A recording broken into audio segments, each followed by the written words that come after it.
Derby winner Giacomo was third. Otis Livingston was at Old Hilltop in Maryland and files this report. But coming around the turn, I said, well, I'm the winner. I said, nobody's catching me. And as soon as I say that, he ducks out right on me, and that's when I was wondering if we're even going to make it back. In an instant, a Preakness Stakes victory almost came tumbling down as race favorite Afleet Alex clipped heels with race leader Scrappy T. I'm just glad that nothing bad happened. I know that Afleet Alex was close to going down, and I'm sorry for the incident. I planned on hitting the ground. I really did. I had a spot picked out.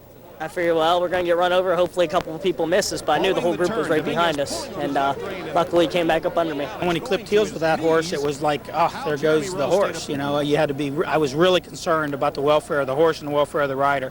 But remarkably, horse and rider steadied and then powered their way to a nearly 5-length victory. To pull away from the field, yeah, I thought he had it in him. I showed in the Arkansas Derby, which, you know, I know if I got a good trip, and if I could have got a better trip in the Kentucky Derby, I might have been talking about Triple Crown right now. But we're not talking Triple Crown because Derby winner Giacomo finished a strong third, proving that his victory in Louisville was no fluke. I think it showed a lot of the critics that he belongs, you know, I really do. Again, I'm not out there for them. We're out there just to do our thing, but I think he proved today that he definitely belongs. I mean, he beat a lot of good horses again today. So for the first time in 4 years, the Belmont Stakes won't decide whether we have a Triple Crown winner or not. But according to one of Afleet Alex's owners, Joe Liero, 2 out of 3 legs sure wouldn't be bad. From Baltimore, I'm Otis Livingston, News Channel 4. Thanks, Otis. Now to baseball in Game 2 of the Subway Series. The Yankees and Mets at Shea. Randy Johnson facing Chris Benson. Leading 1-0 in the third, the Mets strike again off the big unit. David Wright with a laser off the wall in right center. Mike Piazza scores. The Amazons go up by 2. After relieving Benson in the top of the 7th, Dae-Sung Koo rips a double over the head of Bernie Williams for his first major league hit. The next batter, Jose Reyes, lays down a bunt.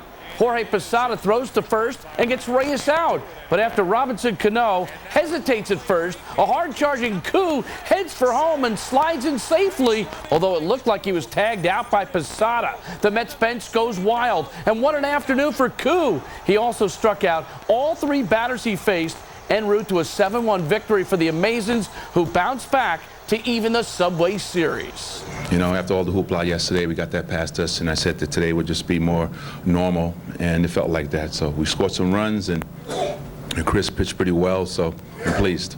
Try and keep them at bay, and we did the best we could. They pitched better than, you know, Chris pitched better than I did, and they hit when they needed to. They got the key hits. Randy Johnson allowed 12 hits, the second most of his career. But the big unit wasn't the only star to experience a rough afternoon. Met star Carlos Beltran had been battling a nagging injury for a while, but after batting in the 5th, he had to leave the game with a strained right quadriceps. Meanwhile, in the 6th, Yankees captain Derek Jeter took a Chris Benson pitch to the elbow. He was forced to leave the game shortly thereafter, but x-rays were negative. Jeter was typically stoic about the injury after the ball game. Well, it was just swelled up pretty quick, and it hurt a little bit, so you know, I wanted to get x-rays on it. You have movement in the elbow now? I mean, I can move it, but it's just getting hit by a pitch. It's really no big deal. The doctor said that this is something that's going to be taken care of day by day, so I just hoping that tomorrow I can feel better and be in the lineup. In arena football, the Dragons beat Colorado 62-28. In women's golf, Christina Kim has a one-shot lead at the Sybase Classic in New Rochelle. Now to college lacrosse in the Division II National Semifinals. New York Institute of Technology against CW Post. And Tech came out smoking.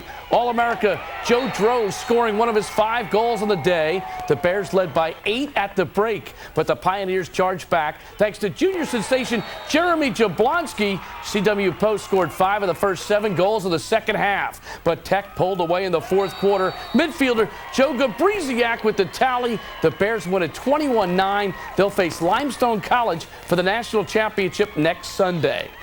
And finally tonight, what a difference a game makes. Just ask the hero of the hour, Dae-Sung Koo of the Mets. On Monday night against the Reds, Mr. Koo came to the plate for the first time in his career and wanted no part of the action. He never got close to the plate and never took the bat off his shoulder. But today, the seasoned veteran not only got closer to the action, he drilled a double off one of the best pitchers in the majors, Randy Johnson, and his teammates praised him both in the dugout and in the locker room.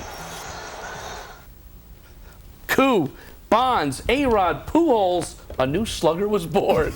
All right, look good. Sweet. Thank you, Bruce. That does it for News Channel 4 at 11. Saturday Night Live is next. The guest host is Lindsay Lohan with musical guest Coldplay. Enjoy.